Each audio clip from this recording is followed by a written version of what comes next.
teams where you are. Goodbye.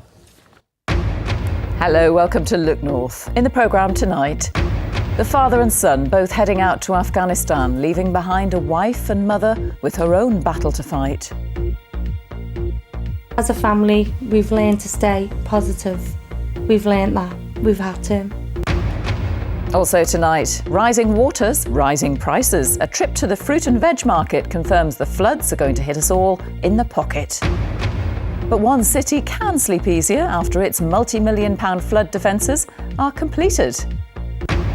And driven by love. Find out why this roundabout is about to become a national pin-up. In sport, no love lost. Why the away fans, though, will be viewing the Weartide derby a little differently on Sunday. And with the latest on Yorkshire's quest to progress in cricket's Champions League.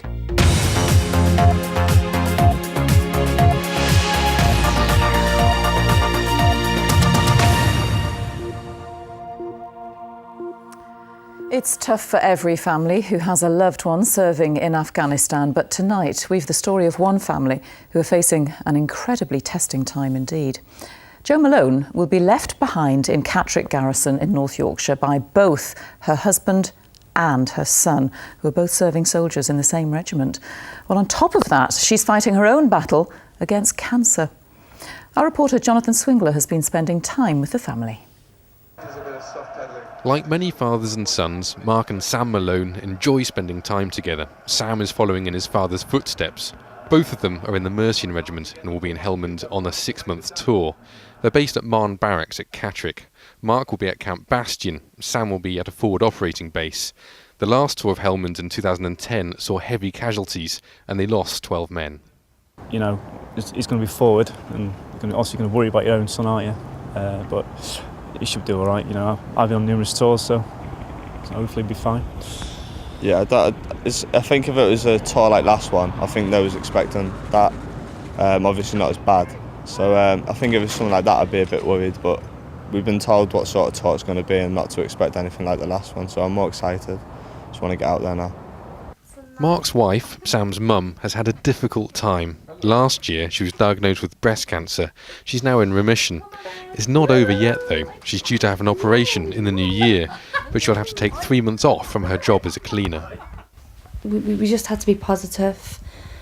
Now I've got to be positive for these. Like I said, when they phone home, I've got to be there and cheer them on, and especially over Christmas time, it's a pretty awful period, isn't it? But yeah, as a family, we've learned to stay positive. We've learned that. We've had to. Her husband flies out a few days later. We catch up with Sam a few minutes before getting on the bus to Durham Tees Valley Airport. A bit emotional, obviously, because my mum's got a son and her husband out there. I think it's that she's used to my dad going out, but it's a first for me, so she's took it a bit differently, but she'll be all right. The war in Afghanistan has meant families all over the country have to endure the same nervous time. For the Malones, it's been especially difficult. Okay, just make sure that now you've got your plates from your body armour are not in the sides, but for the flight over there, they need to be front and rear. Now that 4th Mechanised Brigade have left Catterick, this garrison town is going to become incredibly quiet. The people left behind eagerly await their return. Back home, Jo Malone and her youngest son Jamie will only have the occasional contact with them. Last time we were there, Sam was with us waving his dad off, and this time I was waving my son off. And when he walked away, I just looked at him and thought, God, it's only yesterday I was taking you to school for the first time, now I'm waving you off to war, really. It was quite emotional, it was very emotional. Jonathan Swingler, BBC Look North, Catterick. Incredible family. Well, meanwhile today, MPs voted in favour of a campaign to get the government to reverse plans to scrap part of the Royal Regiment of Fusiliers. Earlier, hundreds of veterans of the regiment, which recruits heavily in the North East, marched past Parliament. The government intends to disband the 2nd Battalion of the Fusiliers as part of defence cuts.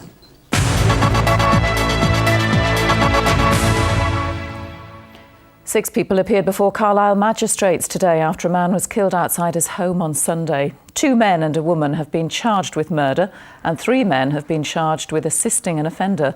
All are Polish nationals.